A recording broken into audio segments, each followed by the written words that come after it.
is Parul Haribhia. I currently live in El Paso. I am married, have two children, Simran and Nikhil, ages 15 and 11. My husband is Sajir Haribhia, and we've been living in El Paso now 20 years, so this is now home.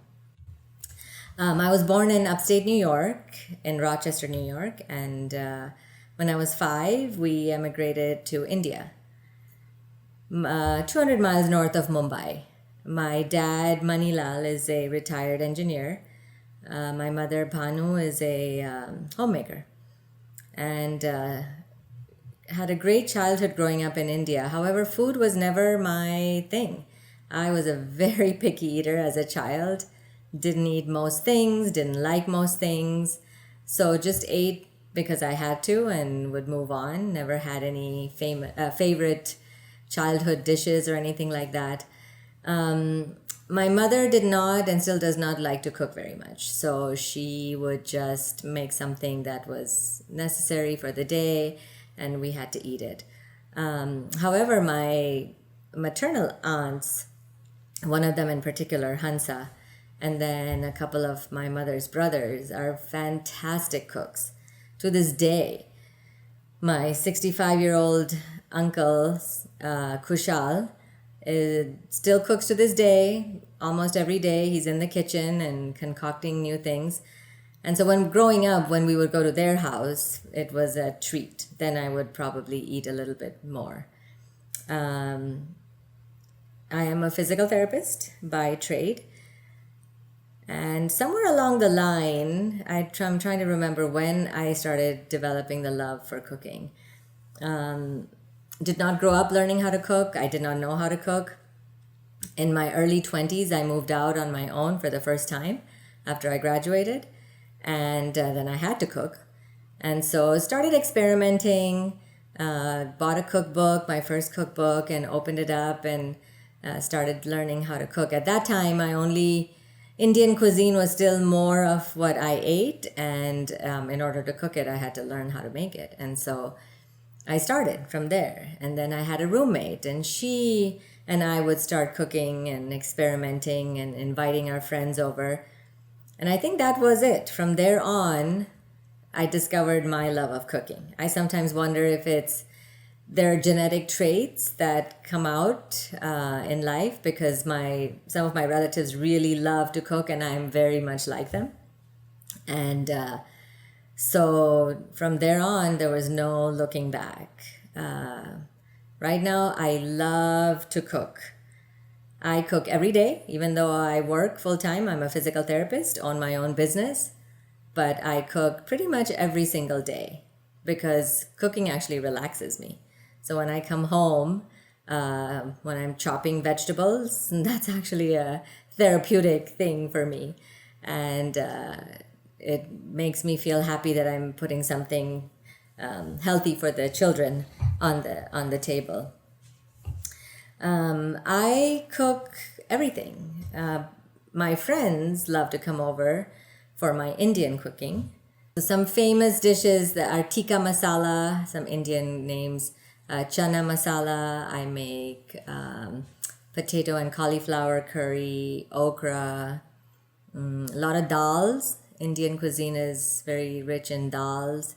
I make my own naan at home. I make my own breads at home. Rotis, they're called. They're like Mexican tortillas, very similar, but made with whole wheat flour.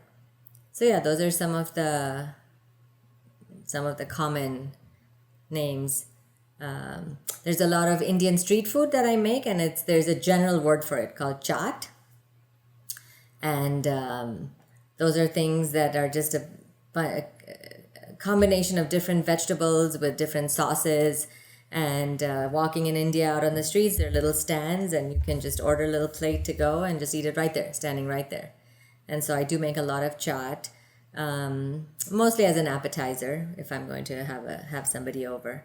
When I throw parties, I almost always cook Indian food, but the kids do get tired of just eating Indian. And so I have learned to cook pretty much every cuisine: Chinese, Italian, Thai, Mexican, living here.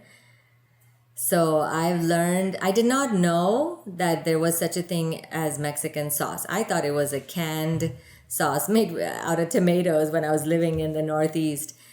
When I came here and I started talking to people, they would tell me that they would soak these chilies and then grind them up, and then that was their sauce. And I said, what are you talking about? And so the biggest thing I've added to my cuisine is the Mexican red chile sauce for enchiladas. And so I now buy my chiles, soak them, grind them, and make it very traditionally the Mexican way.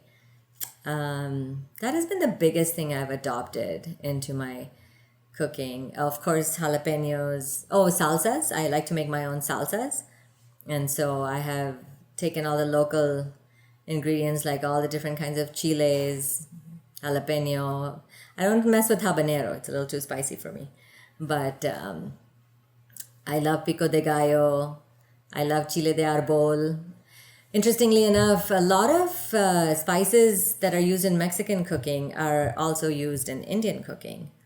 And so chile de árbol we use it all the time.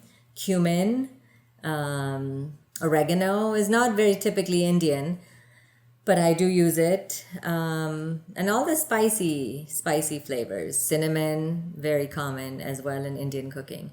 So there is a lot of crossover. And so it's not entirely new, but the chile sauce, the enchilada sauce, was new to me and something I've adopted. My thing is, I don't like taking shortcuts. So no matter how long of a day I've had, I love making my own sauces, my own spices. If I make Mexican food, I've learned from all the locals here how to make my own sauce and my own filling, and I do it all. And that's the only way I enjoy it. And I think what makes my cooking good is I'm my biggest critic and I'm a perfectionist. So if I don't like it, I don't serve it. I have to like it first. So I do not just throw something together. I put a lot of detail into how it's going to come out to taste because I enjoy it. I am now a self-proclaimed foodie, so I have to make it good for myself. When I moved out on my own, I definitely, everything I've talked about of junk food and this, that, I've done it all.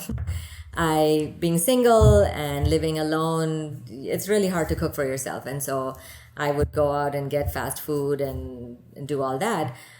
But when you're raised on Indian food, they say the spices become addictive. And so every 3 to 4 days, or even less sometimes, I would crave my food.